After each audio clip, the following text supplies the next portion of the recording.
안녕하세요, 꿀선생님입니다. 사랑하는 사람과의 연애는 너무 행복하지만 갑작스럽게 이별을 하게 되는 경우에는 마음도 정말 아프고 상대방의 마음이 이해가 되지 않아서 괴롭죠. 헤어질 때는 나에게 참 단호하고 차가웠던 사람이지만 무조건 연락이 다시 올 수밖에 없는 경우와 그 방법에 대해 공유해 드릴게요. 연애할 당시에는 몰랐는데 이제 와서 생각해보니 이별을 통보하기 전에 전 여친, 전 남친들이 우리에게 대하는 태도가 서서히 달라졌는데 눈치채지 못했던 것 같아요. 예전에는 내가 조금 늦게 연락하면 섭섭하다고 예뻐해달라고 하던 사람이었는데 이제는 하도 연락이 안 와서 기다리다가 내가 먼저 연락을 하면 그제서야 일이 바빴다면서 답장을 하는 모습 같은 거예요. 이런 행동들을 하나하나 살피다 보면 상대방의 마음이 뜬 건지 잠시 스쳐 지나가는 권태기를 겪고 있는 건지 되게 안절부절하게 될 거예요. 너 혹시 지금 권태기 같은 거니? 라고 물어도 제대로 된 대답을 들을 수 없고요. 권태기를 겪고 있는 사람이 본인이 권태기인지 인지하는 경우는 정말 드물고 실제로 내가 권태기를 겪고 있다고 생각해도 사실 서로 인정하고 싶지 않아 해요. 이런 상황에서 여러분들은 상대방의 마음을 돌리려고 애를 쓰는데 그러면 그럴수록 상대방은 미안함, 부담감, 짜증 이런 마음이 들 거예요. 지금 상대방의 마음을 돌리려고 노력하고 열심히 잡아봤자 절대 안 잡힐 거예요. 혹시나 잡힌다 한들 결국 얼마 지나지 않아 다시 헤어지게 될 거고요. 여러분, 상대방이 단호하고 냉정하게 이별을 통보했지만 이 두 가지 말을 했다면 꼭 돌아올 거예요. 이별 이후 후폭풍을 겪고 헤어진 연인에게 다시 연락하는 사람들이 하는 두 가지 공통적인 말이 있어요. 바로 첫 번째는 너는 참 좋은 사람이야. 내가 나중에 후회할 걸 알지만 서로를 위해서 지금 정리하는 게 맞는 것 같아. 라는 말과 두 번째는 나는 네가 많이 의지가 돼. 라는 말입니다. 상대방이 정말 자존심도 세고 여태 싸우는 동안 먼저 연락한 적도 없다 이런 분들도 계시겠지만 감정이 상해서 헤어질 때는 본인도 본인의 마음을 정확히 몰라요.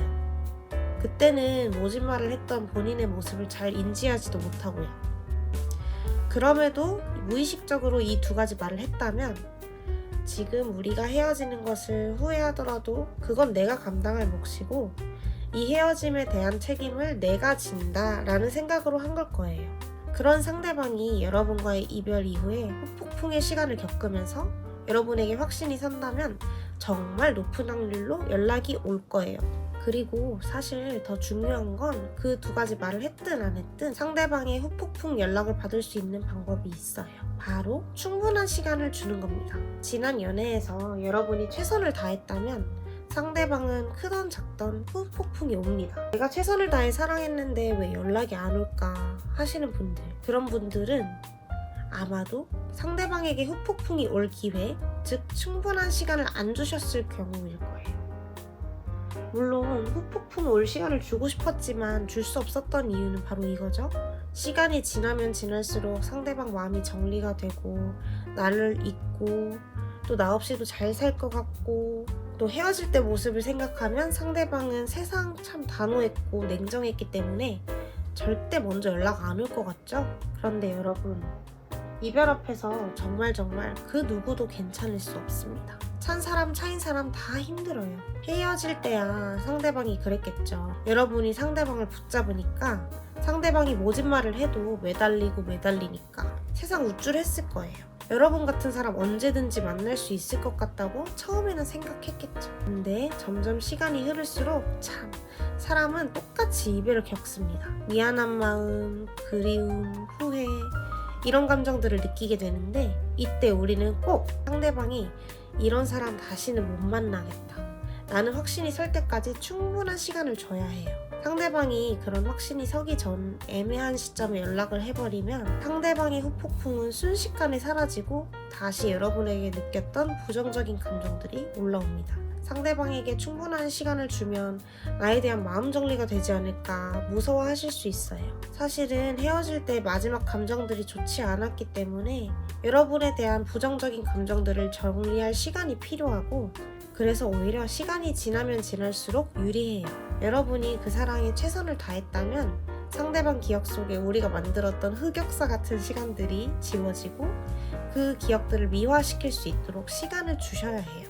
사람은 본능적으로 과거의 안 좋은 기억들을 미화시키고 합리화하는데 그게 사람의 건강에도 이롭기 때문이에요. 상대방이 여러분을 좋아했을 때 그 감정이 지금은 이렇게 단호하게 변했듯이 부정적인 감정도 여러분의 행동이나 태도, 상황에 따라서 또다시 긍정적인 마음으로 충분히 변할 수 있다는 거예요. 예전 같았으면 당장에 여러분이 상대방에게 매달렸을 텐데 상대방이 후폭풍을 겪을 시간을 충분히 주면 상대방 입장에서는 예상 밖의 상황에 얘가 좀 달라졌나? 라고 생각하면서 기억 미화도 진행되는 거예요. 자기랑 헤어지고 여러분이 펑펑 울고 밥도 못 먹고 힘들어할 거라고 생각했는데 생각보다 잘 지내는 모습을 보고 상대방은 예측 불가능한 상황에 놓이게 되죠. 사람은 예측했던 것과 다르게 상황이 진행될 때 그때 자극을 받고 그 자극은 설레임으로 이어집니다. 그렇게 후폭풍의 감정들을 겪고 부정적인 감정이 정리되고 나면 분명히 당신에게 다시 연락이 올 거예요. 이렇게 상대방이 후폭풍을 겪을 시간을 충분히 주게 되면 재회는 의외로 어렵지 않아요. 여기까지 꿀선생님이었습니다. 영상 시청해주셔서 감사합니다.